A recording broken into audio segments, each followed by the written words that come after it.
আজকে আমি আপনাদের সাথে চিংড়ি মাছের মজার একটা রেসিপি শেয়ার করব। তার জন্য চিংড়ি মাছ আর মসুরের ডাল ধুয়ে পরিষ্কার করে বেটে নিয়েছি। এখন এর সাথে দিয়ে দিব পেঁয়াজ কুচি, কাঁচামরিচ কুচি, ধনেপাতা কুচি, দিয়ে দিব রসুন বাটা, স্বাদ মতো লবণ, সামান্য পরিমাণ হলুদ গুঁড়া আর দিয়ে দিব জিরা ধনিয়ার গুঁড়া। এখন সব কিছুকে ভালোভাবে মেখে নেব। মাখানো হয়ে গেলে চুলায় একটি প্যান বসিয়ে তাতে পরিমাণ মতো সয়াবিন তেল দিব।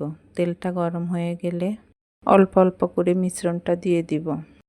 চুলার হিট মিডিয়ামে রেখে কোপ্তাগুলোকে উল্টিয়ে পাল্টিয়ে বাদামি কালার করে ভেজে নিতে হবে। কোপ্তাগুলো তেল থেকে উঠিয়ে ওই তেলেই দিয়ে দিব পেঁয়াজ বাটা, দিয়ে দিব টমেটো বাটা। পেঁয়াজ আর টমেটোটাকে কিছুক্ষণ তেলের সাথে ভেজে নিব যেন কাঁচা গন্ধটা চলে যায়। এরপর এর মধ্যে শুকনো মশলাগুলো দিয়ে দিব আদা বাটা, স্বাদ মতো লবণ, হলুদ গুঁড়া, মরিচের গুঁড়া আর দিয়ে দিব জিরা আর ধনিয়ার গুঁড়া। এখন সব কিছুকে একসাথে মিশিয়ে কিছুক্ষণ কষিয়ে নেব যেন মশলার গন্ধটা চলে যায়।